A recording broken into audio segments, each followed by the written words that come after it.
Peace, family. This is your brother, Marc Lamont Hill. You are listening to the Classroom in the Cell podcast. I'm Marc Lamont Hill, and this is Mumia Abu Jamal. Mumia. It's good to hear your voice. I know we've been missing each other. I'll be trying to call you back. Somehow, I don't think you get my messages. It don't work that way.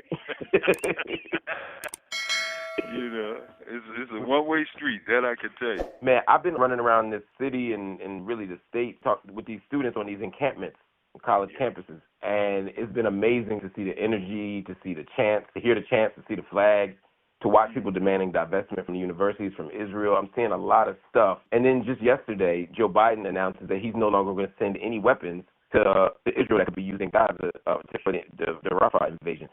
Do you see a connection between the struggles that these young people have been engaged in and the, I don't know if you want to call it a victory, but at least the changes politically that we're seeing on the ground? You know, when I heard that, I actually thought of something that we learned when we first got into the party. I know the old captain, this is a brother named Crawford. He said, Huey said, everything is political. When you get with a woman, say free Huey. And so I'm like, whoa.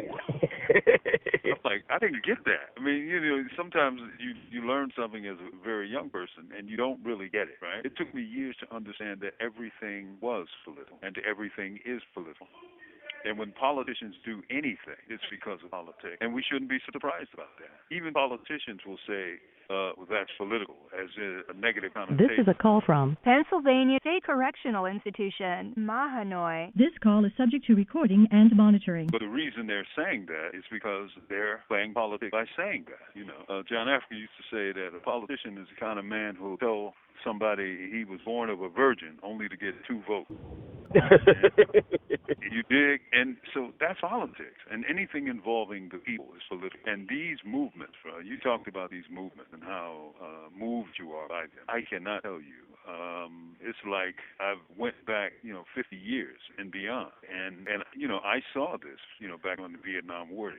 This, although on a smaller scale, is far more intense for obvious kinds of reasons. But these kids are they're so impressive.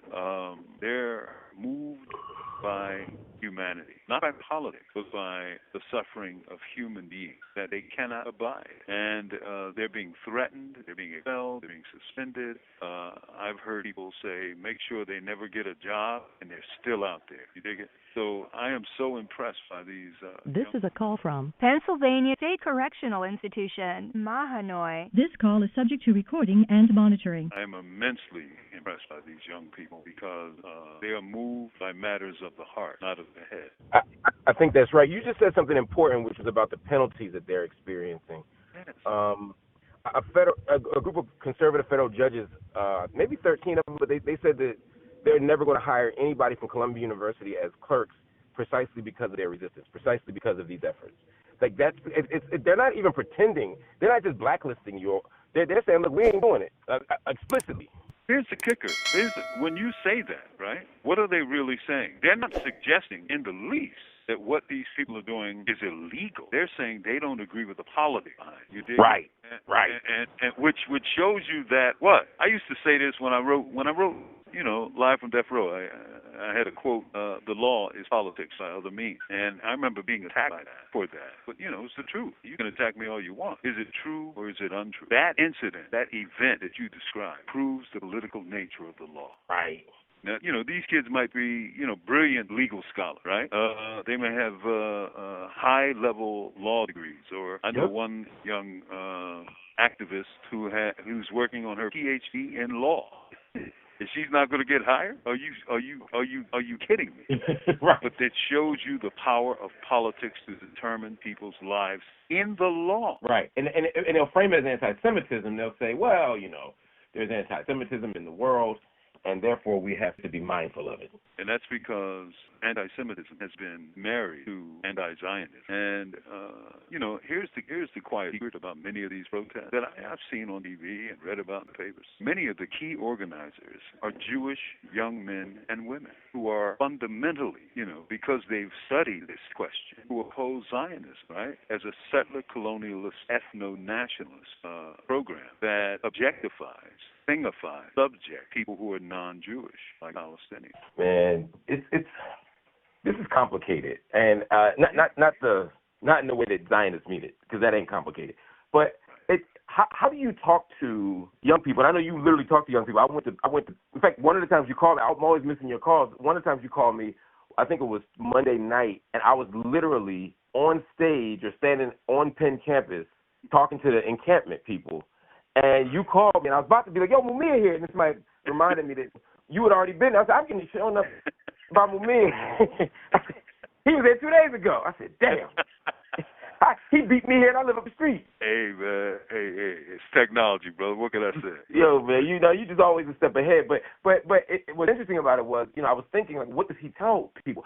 Particularly you as a political prisoner, right? How do you talk to people about resistance and about standing up and about consequences when you've experienced them? I mean, do you hesitate? Do you be like, well, protest, but don't protest. For example, my daughter's on a college campus, right? On one of these campuses where there's encampments.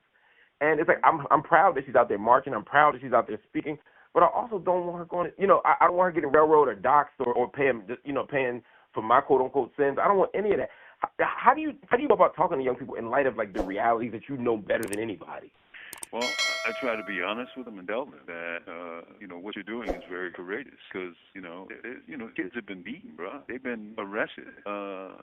They have been expelled. As we talked about earlier, they have been punished. How do you punish young people for protesting genocide? How do you do that? And what kind of system does that? And, what many Zionists are saying is we don't like the fact that you care about what we're doing to these people. Well, then, when you're under oppression, how do you call for help? And, you can't be Zionist and ignore Jewish history. And for the longest part of their lifespan, so they were under the hells of Europe, all across Europe, specifically for being Jewish. And who were the allies for them in Europe? There were none. And because Israel began as a kind of colonial project, really instituted by the British, right? Who were the what's the word? Really, the people in control of that area, the trustee under international humanitarian law. Exactly. Well, exactly. Well, guess what? I love it when people say, well, you can't win if you use terrorism. When Israel used terrorism against the British because they were occupying power. Remember the King David Hotel that got blown up? British ambassadors and staff and other people died in that. Exactly, and they rewrite history to make you think it was just military folk there, but it absolutely was not. Yeah, it was civilians. They were British nationals, and many of the people who became leaders and prime ministers and generals, right, of the Israeli army were part of the Irgun, the Stern, and other so-called gangs. That's what the British called them. That's exactly, including Menachem Begin. Yep. Menachem Begin, Yitzhak Rabin was supposed to have led the peace process. These are people, who were responsible for massacres like Deir Yassin, responsible for the bombing of the King David Hotel, the Irgun, the Lehi, as you said, the Stern Gang. These aren't warm and cuddly people. This is terrorism. They introduced terrorism to the region. They had posters with their names and their faces on it and saying wanted for terrorism, $10,000 reward, which is, close to $1 million, today. But, and now they have campaign posters. So, the truth is, what I'm saying is terrorism worked for Israel. Right. And it expanded their land base, right? And put the people, the indigenous people of the area, in subjection for damn near a century. Goddamn. Right. And this is what the kids are resisting. This is the history that they're learning. They're informed by it. They're animated by it. And I respect the fact that they're doing the work. Anyway, we got to run. I know the time is against both of us.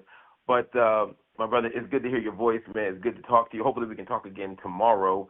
So we can get the people what they want, which is more Classroom in the Cell. Classroom in the Cell, coming part 2 soon. Coming to a station near you. I love it. Love you, man. Love you, brother. Peace. Family, you've been listening to the Classroom in the Cell podcast. The caller has hung up. You've been listening to the Classroom and the Cell podcast, family. Make sure you check out all the episodes on the Marc Lamont Hill official YouTube channel. All you got to do is go to YouTube and check out Marc Lamont Hill official, and you can get all the episodes. Hit the like button, hit the subscribe button, and if you're so inclined, hit the join button so you can support all the projects. And also make sure you check out all the content, including Night School, a nightly program on the channel, 10:30 p.m. Eastern every day. We'll see you soon.